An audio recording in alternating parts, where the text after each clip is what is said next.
What truly happened on the night when Urumqi cried together, when Menglong's final farewell echoed across Xinjiang? Was it grief, shock, or something deeper that made an entire city hold its breath? Step into the hush of candlelight, the crush of white flowers, and the whispers that refuse to fade.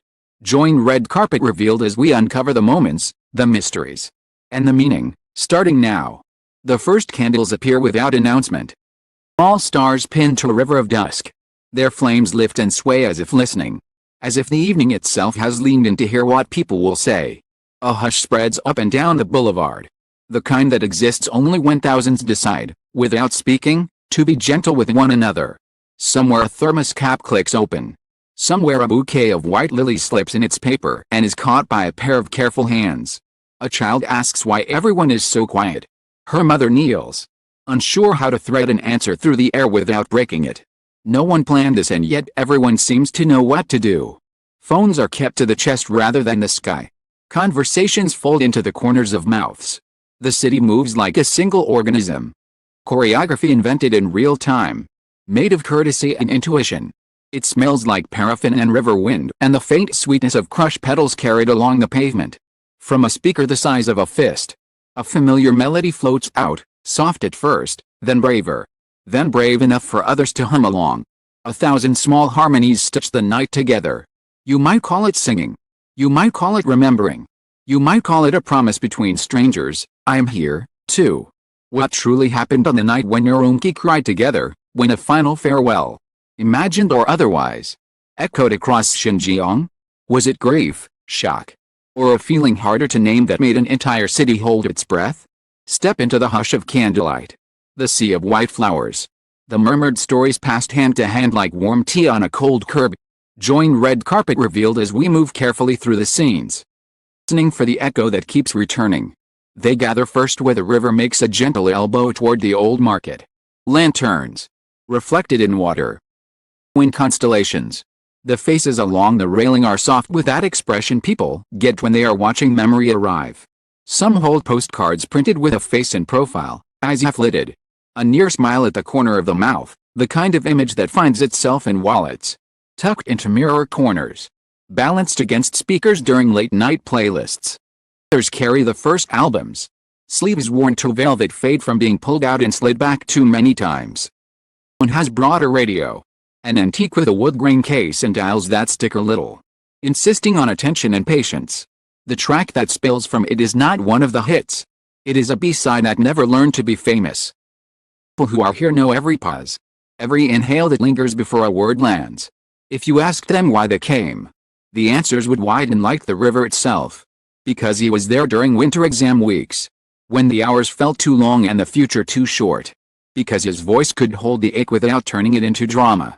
Because he once made a small stage feel like a living room. And in that room the audience discovered themselves a little less alone. Because the older brother who left for work on the coast used to sing those choruses off-key when he called home. Because somebody has to show up to say thank you. A bridge, a boy with a skateboard has turned his deck into a tabletop for a stack of handwritten notes. The paper edges curl. The ink blooms in the humidity. The words vary from lyric fragments to the planist's speech. You kept me company when I was sick. Your songs made traffic feel like a tunnel with a light. I got through the move because of the videos where you laughed for real. The boy doesn't read the notes, he tends them. Straightening the stack. Tucking a corner beneath a scented candle so it won't lift away on the breeze. He guards these artifacts with the solemnity of a museum docent and the shyness of someone who never expected to be the caretaker of other people's tenderness. The rumor of a vigil traveled through the city the way rumors of kindness do. Quietly and fast. A barber heard from his first morning customer. A woman who teaches art. That people would be gathering where the river looks back at the market. A noodle vendor heard from a delivery driver that candles were selling out near the station. A florist's last crate of white flowers went in a rush that felt like weather changing. One person texted 3 friends, "I'll be there." Those 3 told 9 more. By dusk, a murmur had become a chorus, still soft, still careful, yet powerful in its unanimity. The difference between spectacle and ritual is consent. And this night is consent in motion. A person lifts their phone to film and then lowers it. Not because anyone told them to, but because something in the Air suggests that the moment prefers to be witnessed more than captured. A foreign student with a borrowed scarf asks if it's okay to add her candle to the line. She receives a nod. And then a second nod. And then a space made just for her flame, which in turn makes room for the warmth of her hands. A bus pauses at a stoplight longer than usual. Its driver leaning on the wheel, as if he is listening for a cue only silence can give. When the light goes green, he takes his foot off the brake as gently as one exits a conversation without interrupting. It is tempting to map the night onto a familiar narrative: rise, fall, loss. The city extending its arms. But the reality, the fictional reality we imagine here with care, is both simpler and more strange. People rarely cry for one reason. Sorrow is an alloy. Gratitude, fear, exhaustion. Relief that someone else understands. The ache of years you can't redo. The shock of learning that a voice you took for granted has become a recording you cannot ask to sing differently. All of these are in the sound that moves through the crowd. In the air like humidity. Unavoidable and unsayable. When the chorus comes, the line everyone knows without quite knowing when they learned it, eyes lift. And for a moment the crowd holds the note as if holding hands. A woman here who has promised herself not to cry. She keeps wiping at one eye, then the other. She is editing a page she cannot stop revising. She tells the person next to her, a stranger with a floral tote bag, that the first time she heard that voice was in a taxi in a different city on a morning that changed her life. She doesn't say how. She doesn't have to. Tote bag stranger nods with the solemn empathy of someone who recognizes the weight of untold details. They stand side by side for a long time. In the candle's gutter, the stranger shields the flame with her palm until it catches again. A vendor from the night market has brought a kettle. Pours tea into paper cups and hands them out until the sleeves are gone and the kettle is light. He doesn't take money, he doesn't make speeches. His gesture feels like a kind of punctuation, soft, necessary. The comma that lets a breath in. Across the road, a small group of young men set down a cardboard box full of trash bags and begin to make slow, careful passes along the curb, collecting wax lids, petals that have browned. There's polished to toothpicks. A municipal worker, off-duty and still in his reflective pants, joins them without a word. There are glances and nods. A grammar of cooperation learned without instruction. Middle of the crowd. Space opens like a tide going out. People step back in an arc. They do it naturally. A school of fish changes direction, creating a stage made of air. A guitarist whose instrument is older than his starts to strum a progression that tastes like leaving and arriving at once. It is not a song we recognize until he lifts his voice and the lyrics become a bridge across the gap. The melody is patient, it waits for people to find their footing before it asks them to walk across. When they do, the arc tightens. The stage becomes a circle. Sound rises like steam from a kettle you forgot you were heating. We don't need headlines to tell us what this is. We do not require labels. The names for nights like this are always late to the party. By the time words arrive, the living has already been done. If there is a thesis here, brief, meaning is a shared task. A city learns that again each time it lights a candle and sees its own face in the glow, more sure than before that it belongs to itself. As midnight darkens to a softer shade, he makes small negotiations with fatigue. Lift sleeping children, their hair smelling of smoke and sugar. Friends wrap scarves around each other's shoulders. Straightens a fallen portrait and steps back. Hands hovering as if he might be asked to keep holding it in place until morning. On the river the reflection of lanterns bends with the current. The moment the water looks like a road you could walk if your feet knew how to stay on light. If music is how memory breathes, then the last notes belong to the ordinary. The clink of a candle cup placed carefully by a tree root.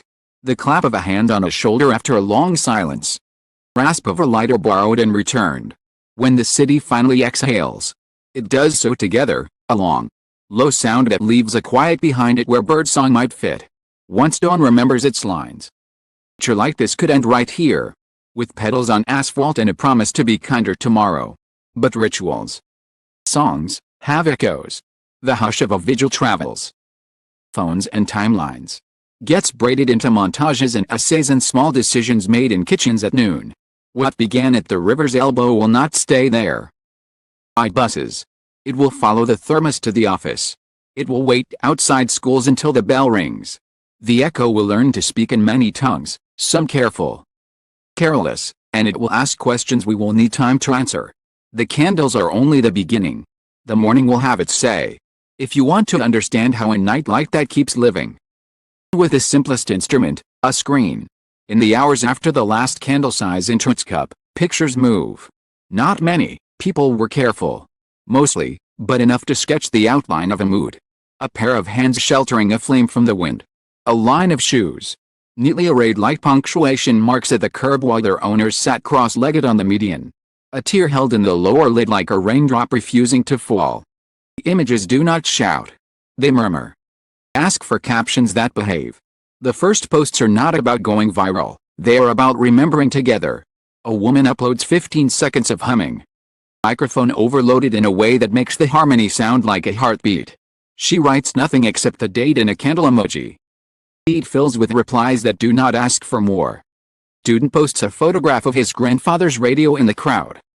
I'll set to a station that never quite arrived. The shot glancing enough to hide faces while telling the truth of presence. It receives the kind of attention that feels like people touching the same object to see if it is real. In other corners of the internet, crisp edits and overlaid text begin to appear, more polished, less true. They are beautiful in their own way. They are less useful for understanding. More useful for archiving a feeling into something that fits a rectangle. This is the paradox of the echo, it both preserves and distorts. It carries the original tone and adds the texture of the canyon it bounced through.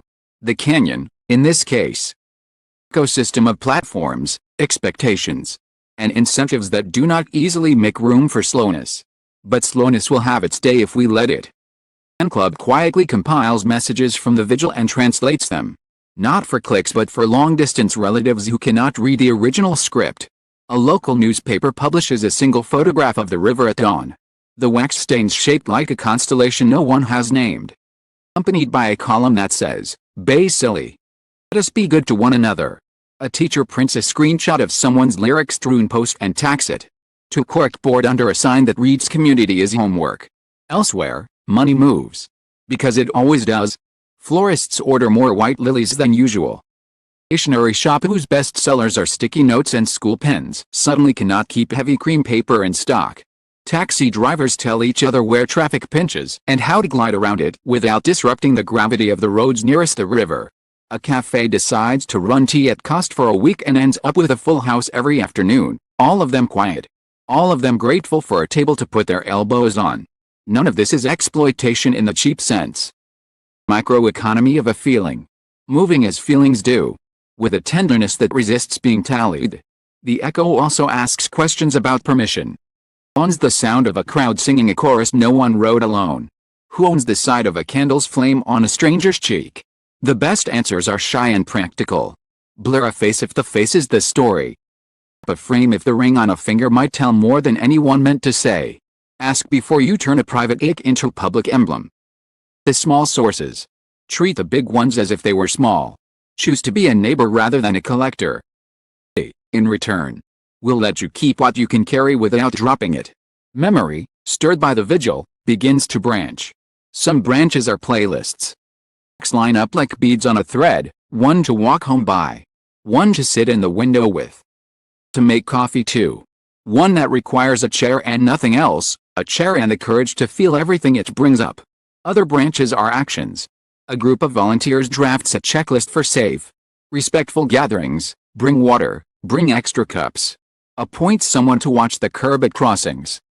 Matches away from the smallest hands. Gather wax lids for recycling. Leave the place cleaner than you found it. Sing if singing makes sense. Be silent if silence does.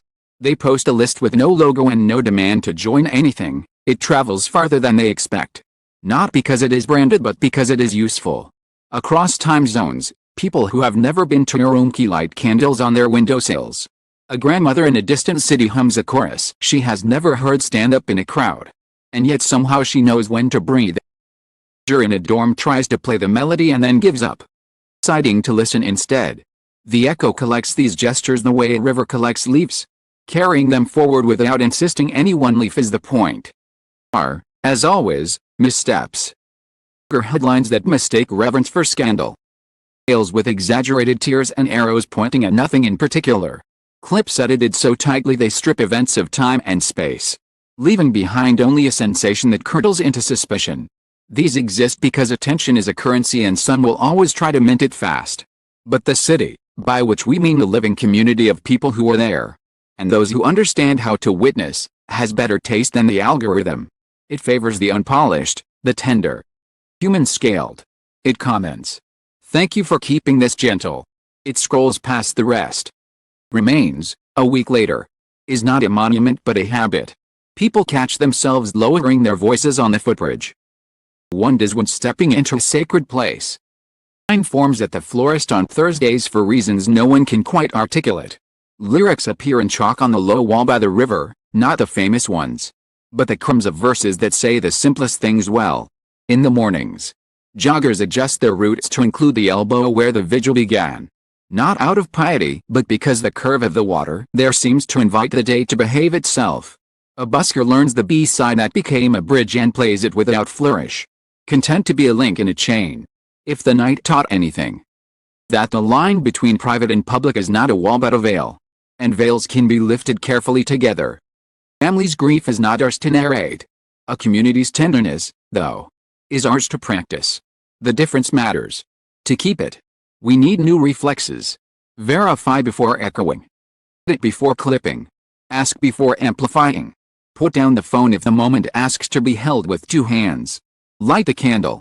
Then look up and see whose hands might need warming.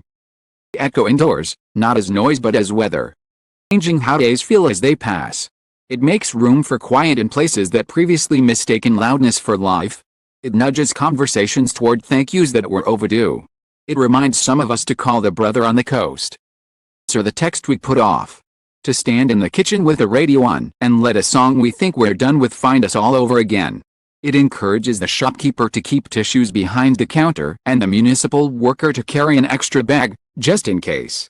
It asks the child who asked why everyone was so quiet to notice when the world is trying not to break. What does a final farewell echoing across Xinjiang sound like in this fictional telling? It sounds like patience. It sounds like restraint. It sounds like the scrape of a chair pulled out for an old friend and the sound of the door gently closing behind them when they leave. It sounds like water on stone. A lesson in persistence. It sounds like the chorus of a song that knows better than to insist on being sung every day. Content instead to arrive precisely when it's needed and then step back into the corner of the room, hands folded.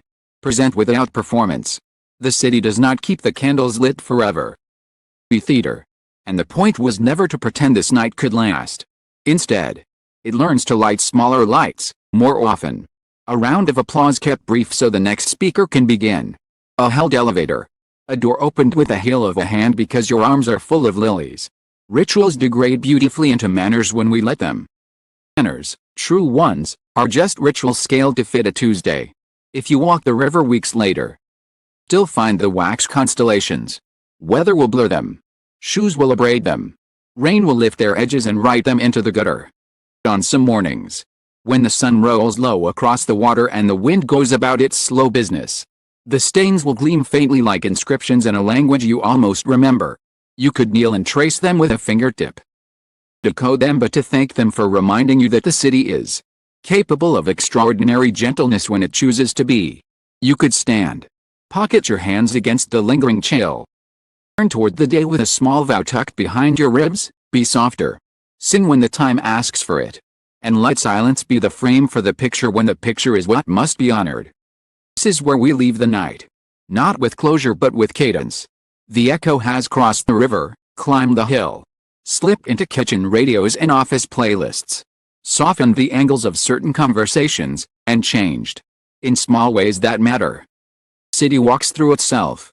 No claim is made about moments we cannot verify. No voice is presumed to be ours to narrate.